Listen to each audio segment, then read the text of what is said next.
ಅದೇ ರೀತಿ ಪ್ರಮಾದದ ಚಿಂತನೆಯ ಇಡೀ ಧರ್ಮ ಹರಿಮಾನ ಮಠಾಧೀಶರಾದ ಶ್ರೀಮದ್ ವಿದ್ಯಾಧೀಶರ ತೀರ್ಥರು ಹಾಗೂ ಪಟ್ಟಶಿಷ್ಯರಾದ ಶ್ರೀಮದ್ ವಿದ್ಯಾರಾಜೇಶ್ವರ ತೀರ್ಥರು ನಮ್ಮ ಈ ಆಮಂತ್ರಣವನ್ನು ಪ್ರೇಮ ಪತ್ರವನ್ನು ಅತ್ಯಂತ ಹೃದಯಪೂರ್ವಕವಾಗಿ ಸ್ವೀಕಾರ ಮಾಡಿ ಉಡುಪಿಯಿಂದ ಪತ್ರಗಾರಿಗೆ ಬಂದು ಇಷ್ಟು ಸಮಯವನ್ನು ನೀಡಿದ ಬಗ್ಗೆ ನಾವು ಸಂತೋಷವನ್ನು ಅಭಿವ್ಯಕ್ತಪಡಿಸ್ತಾ ಇದ್ದೇವೆ.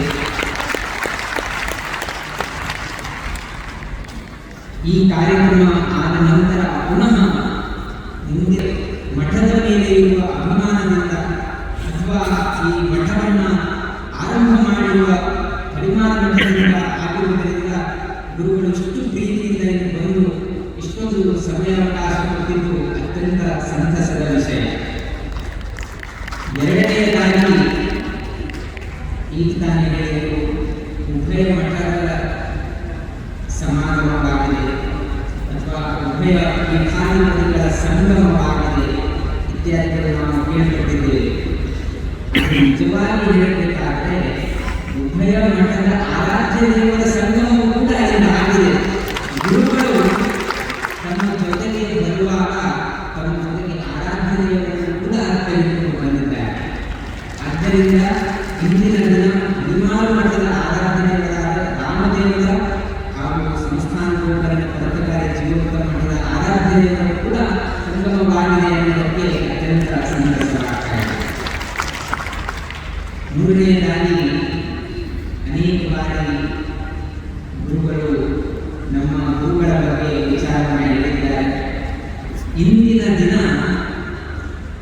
ಅನೇಕ ಸಂಗಮ ಹೇಳಿದ್ವಿ, ಅಲ್ಲಕನಂದ ಸಂಗಮ ಅಥವಾ ಬೇರೆ ಸಂಗಮಗಳೆಲ್ಲ ಇದೆ. ಆದರೆ ಇಂದು 5 ಗುರುಗಳ ಸಂಗಮ ಆಗ್ತಾ ಇದೆ ಪತ್ರಕಾರಿಯಲ್ಲಿ.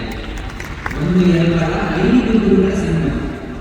ಬಹುಶಃ ನಮಗೆ ಕನ್ಫ್ಯೂಸ್ ಆಗಿರ್ಬೋದು, ಎದುರುಗಡೆ ನೋಡೇ ಗುರುಗಳು ಕಾಣ್ತಾ ಇದ್ದಾರೆ, 5 ಹೇಗೆ ಹೇಳ್ತಾ ಇದ್ದಾರೆ ಅಂತ. ಹೇಗೆ ಅಂದರೆ 3 ಗುರುಗಳ ಉಪಸ್ಥಿತಿಯಿಂದ ಆಗ್ತಾ ಇದ್ದರಿಂದ 3 ಗುರುಗಳ ಸಂಗಮ ಆಯಿತು. ಬದರಿಗಿಂತ ಪವಿತ್ರವಾದ ಕ್ಷೇತ್ರ ಇನ್ನೊಂದಿಲ್ಲ. ಅಂತಹ ಜಾಗದಲ್ಲಿ ಅತ್ಯುತ್ತಮವಾದ ಪ್ರಣವಮಂತ್ರವನ್ನು ಉಪದೇಶ ಮಾಡಿ ಅತ್ಯಂತ ಸರ್ವೋತ್ಕೃಷ್ಟವಾದ ಸನ್ಯಾಸಾಶ್ರಮವನ್ನು ಕೊಟ್ಟದ್ದು ಸರ್ವೋತ್ತಮ ಕ್ಷೇತ್ರ, ಸರ್ವೋತ್ತಮ ಮಂತ್ರ, ಅದೇ ಸರ್ವೋತ್ತಮವಾಗಿರತಕ್ಕಂತಹ ಆಶ್ರಮ.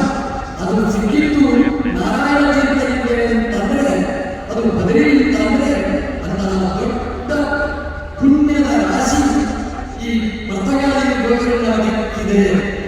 ಬದರಿಯಲ್ಲಿ ಆಶ್ರಮದ ಘಟನೆ ನಾವೆಲ್ಲೂ ಕೇಳುತ್ತಿಲ್ಲ. ಬೇರೆ ಬೇರೆ ಕ್ಷೇತ್ರಗಳಲ್ಲಿ ಆಶ್ರಮ ಆಗಿರ್ಬೋದು, ಆದರೆ ಬದರಿಯಲ್ಲಿ ಆಶ್ರಮದ ಕೀರ್ತಿ ಅದು ಪತ್ರಗಾಳಿ ಅನ್ನೋದಕ್ಕೆ ಅನ್ನೋದು ದೊಡ್ಡ ಹೆಗ್ಗಳಿಕೆ. ನಮ್ಮ ಸ್ವಾಮಿಗಳು ಅದನ್ನು ಮರೆಯಿಲ್ಲ. बद्री आपने निकाला था भगवान ने हमसे करा लिया। नहीं, मगर को बहुत बड़ी बात है। और आज यहाँ 550 साल का जो सार्ध पंच शताब्दी उत्सव महोत्सव है, और उस महोत्सव के शुभारंभ में आपकी उपस्थिति इसलिए हमें बहुत खुशी की बात है। और इस महोत्सव के बारे में आपके क्या शुभ संदेश आपको इस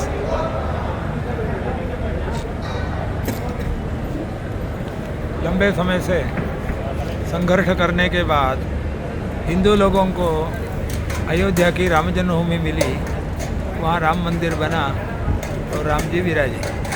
तो इसकी खुशी में देश में सब जगह राम जी की मूर्ति की स्थापना होनी चाहिए, राम जी की आराधना होनी चाहिए और रामचरित्र राम जी जैसा चलते थे उस प्रकार चलने की शिक्षा का प्रचार प्रसार होना चाहिए। इस कार्यक्रम में ये जो गोकर्ण पर्तगाई मठ है, पर्तगाई जीवोत्तम मठ, यहाँ पर राम मूर्ति के स्थापना का कार्य लिया है।